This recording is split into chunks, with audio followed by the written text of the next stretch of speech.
Assalamualaikum warahmatullahi wabarakatuh. Kami dari kelompok 1 yang beranggotakan saya Meliana, Adi Firmansyah, dan Fazrin Nursefa. Di sini saya akan menjelaskan tentang konsep dasar HAM dalam Konstitusi Indonesia dan internasional. Konsep dasar HAM. Konsep tentang HAM bangsa Indonesia dapat diruntut sejak proklamasi kemerdekaan. 1. Proklamasi sebagai pernyataan kemerdekaan bagi bangsa Indonesia berimplikasi kebebasan bagi rakyatnya. Kemerdekaan dan kebebasan inilah merupakan unsur dasar HAM. Yang kedua, pembukaan UUD 1945. Pada alinea pertama dinyatakan bahwa kemerdekaan adalah hak segala bangsa. Menurut Prof. Notonagoro, setiap bangsa sebagai kesatuan golongan manusia merupakan diri pribadi mempunyai hak kodrat dan hak moral untuk berdiri sebagai pribadi atau hidup bebas. Jika ada bangsa yang tidak merdeka, hal ini bertentangan dengan kodrat manusia. Lebih jauh lagi dijelaskan dalam alinea keempat, di mana terdapat Pancasila sebagai fundamen moral negara. Sila kemanusiaan yang adil dan beradab mengandung ajaran tentang kemanusiaan dan keadilan yang merupakan unsur-unsur HAM. Yang ketiga, Pancasila. Konsep HAM dalam Pancasila bertumpu pada ajaran sila kedua kemanusiaan yang adil dan beradab. Dalam kesatuan dengan sila-sila yang lain, konsep HAM dalam Pancasila ini lebih mendasar. Jika dijelaskan dalam tatanan filosofis, pemahaman Pancasila sebagai filsafat bertitik tolak dari hakikat sifat kodrat manusia sebagai manusia individu dan sosial. Dari hakikat sifat kodrat manusia sebagai manusia individu dan sosial, konsep HAM dalam Pancasila tidak hanya berdasarkan pada kebebasan individu, namun mempertahankan kewajiban sosial dalam masyarakat. Kebebasan dalam Pancasila adalah kebebasan dalam keseimbangan antara hak dan kewajiban antara manusia sebagai individu dan sosial, manusia sebagai makhluk mandiri dan makhluk Tuhan, serta keseimbangan jiwa dan raga. Asas-asas hak asasi manusia. Hak-hak dasar kemanusiaan itu bersifat asasi dan memiliki kebenaran, maka hak-hak dasar dalam ilmu hukum fungsional sifatnya sebagai asas. Untuk penguatan eksistensi HAM, asas-asas yang dimaksud antara lain: 1. Asas kemelekatan, suatu prinsip dasar yang menekankan bahwa hak asasi melekat pada hakikat dan keberadaan manusia yang tidak dapat dicabut dan diabaikan, karena merupakan anugerah dari Tuhan Yang Maha Esa untuk kita sebagai makhluk ciptaannya. Yang kedua, asas kesetaraan, bahwa setiap manusia memiliki HAM, maka setiap manusia memiliki kedudukan yang sama atau sederajat dengan manusia lainnya. Artinya, manusia harus diperlakukan sama pada situasi yang sama dan diperlakukan berbeda pada situasi yang berbeda. Dan yang ketiga, asas non-diskriminasi, suatu prinsip dasar bahwa setiap manusia adalah sama karena ciptaan Tuhan tanpa membedakan agama, warna kulit, bahasa, suku, bangsa, kewarganegaraan, keyakinan politik, dan lain sebagainya. Keempat, asas eternal, suatu prinsip yang menekankan bahwa HAM eksistensinya melekat pada hakikat dan keberadaan manusia secara terus-menerus, bersifat langgeng atau abadi. Dan yang terakhir, asas saling keterhubungan, ketergantungan, dan tidak terbagi, suatu prinsip dasar yang menentukan bahwa eksistensi prinsip-prinsip HAM memiliki saling keterhubungan, ketergantungan, dan tak terbagi lagi. Kategorisasi hak asasi manusia. Bagirmanan 2001 membagi HAM dalam satu kategori, yaitu 1. Hak sipil, hak diperlakukan sama di muka hukum, hak bebas dari kekerasan, hak khusus kelompok anggota masyarakat, hak hidup dan kehidupan. Hak asasi manusia dalam Konstitusi Indonesia. Sejarah negara Indonesia diproklamirkan menjadi negara merdeka. Para pendiri Republik Indonesia sepakat bahwa negara berlandaskan pada hukum yang diartikan sebagai konstitusi dan hukum tertulis yang mencerminkan penghormatan kepada HAM. Undang-Undang Dasar ialah piagam tertulis yang sengaja diadakan dan memuat segala apa yang dianggap oleh pembuatnya menjadi asas fundamental dari negara tersebut. UUD tahun 1945 adalah Undang-Undang Dasar Negara Republik Indonesia.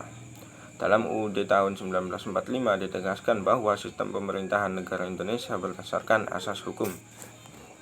Dalam rentangan berdirinya bangsa dan negara Indonesia telah lebih dahulu dirumuskan dari Deklarasi Universal Hak Asasi Manusia atau DUHAM PBB. Karena pembuatan UUD 1945 dan pasal-pasalnya diundangkan pada tanggal 18 Agustus 1945.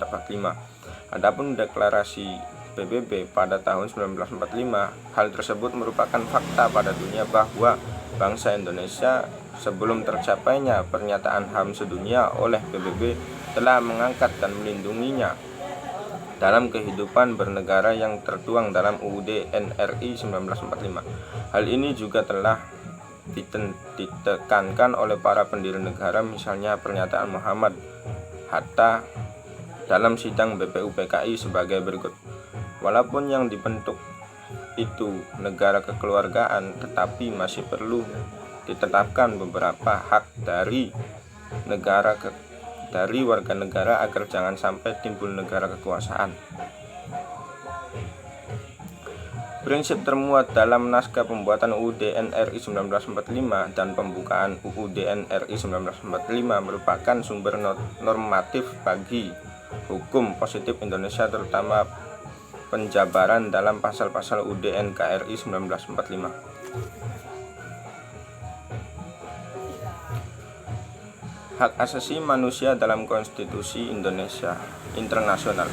Konstitusi merupakan hukum yang paling tinggi serta paling fundamental sifatnya karena berkonstitusi merupakan sumber legitimasi atau landasan otoritas bentuk-bentuk hukum atau peraturan perundang-undangan lainnya. Sesuai dengan prinsip hukum yang berlaku universal, maka agar peraturan-peraturan yang ditingkatkannya berada di bawah Undang-Undang Dasar dapat berlaku dan berlakukan, peraturan-peraturan itu tidak boleh bertentangan dengan muka hukum yang lebih tinggi. Atas dasar logika demikian, maka Mahkamah Agung Amerika Serikat menganggap dirinya memiliki kewenangan. Maka Mahkamah Agung Amerika Serikat menganggap dirinya memiliki kewenangan untuk menafsirkan dan menguji materi peraturan produk legislatif terhadap materi konstitutif.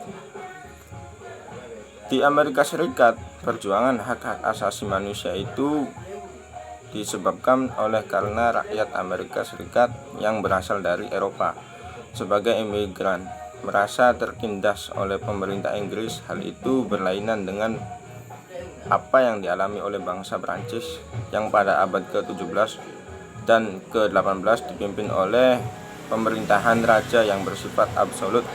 Sebagai reaksi terhadap absolutisme itulah Montesquieu merumuskan teorinya yang dikenal dengan istilah trias politica yang dikemukakannya dalam buku L'Esprit des Lois 1748. Pada tanggal 13 September 1789 lahirnya Konstitusi Prancis yang pertama. Pernyataan hak asasi manusia dan warga negara Prancis tersebut, Déclaration des droits de l'homme et de citoyen, dapat dikatakan banyak dipengaruhi oleh Declaration of Independence Amerika Serikat, terutama berkat jasa antara lain seorang warga negara Prancis yang bernama Lafayette yang pernah ikut berperang di Amerika Serikat.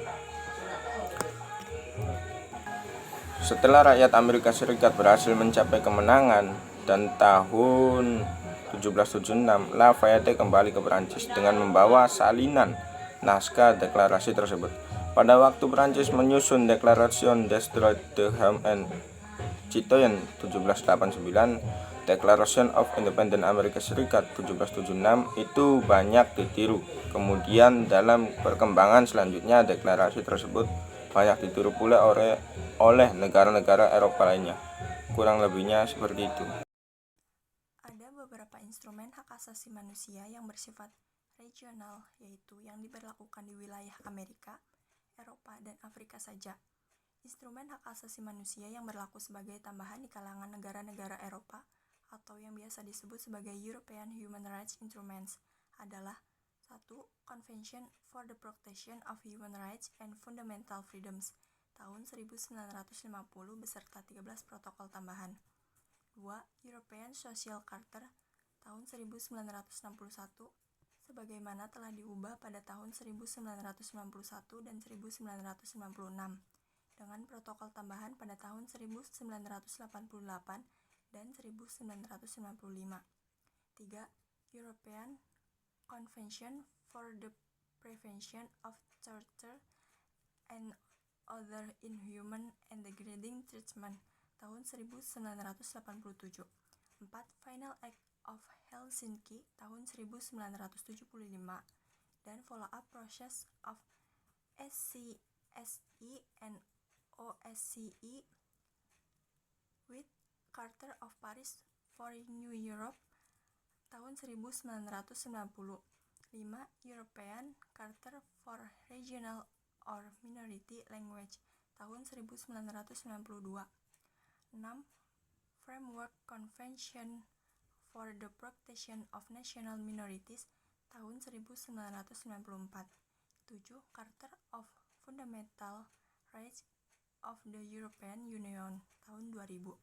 Di kawasan benua Amerika, deklarasi yang dapat dikatakan yang pertama adalah American Declaration of the Rights and Duties of Man tahun 1948, yaitu bersamaan dengan ditandatanganinya The Charter of the Organization of American States atau OIS.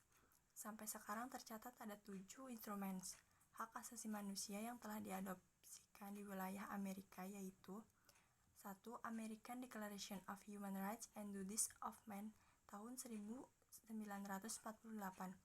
2. Inter-American Commission on Human Rights tahun 1959.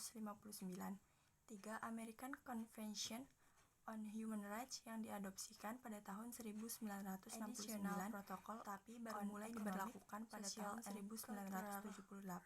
Tahun 1988 of 6. Additional Protocol Court on Human Rights yang diadopsikan tahun 1979 tapi baru 1990. 7. American Convention on the Prevention, Punishment, and Eradication of Violence Against Women tahun 1994. Di lingkungan negara-negara Afrika juga banyak instrumen hak asasi manusia yang dirumuskan. Yang sekarang berlaku sebagai instrumen hak asasi manusia adalah 1. African Charter of Human and People Rights tahun 1981. 2. American Commission on Human and People Rights tahun 1987. 3. Protocol on the Establishment of an African Court on Human and People's Rights tahun 1997. 4. Protocol on the Rights of Women sampai sekarang belum disahkan oleh African Union. Dan yang terakhir, African Charter on the Rights and Welfare of the Child tahun 1960. Sementara itu, ada pula instrumen hak asasi manusia yang bersifat khusus di kawasan tertentu, misalnya di kalangan negara-negara Arab yang bergabung dalam Liga Arab atau Arab League. Telah pula berhasil menyepakati Arab Charter on Human Rights yang disahkan oleh The Council of the League of Arab States pada tanggal 15 September 1994. Satu-satunya kawasan yang dikenal paling majemuk dan karena itu belum dapat memiliki instrumen regional hak asasi manusia yang tersendiri, yaitu kawasan benua Asia. Terima kasih, sekian dari kelompok kami, kurang lebihnya mohon maaf. Wassalamualaikum warahmatullahi wabarakatuh.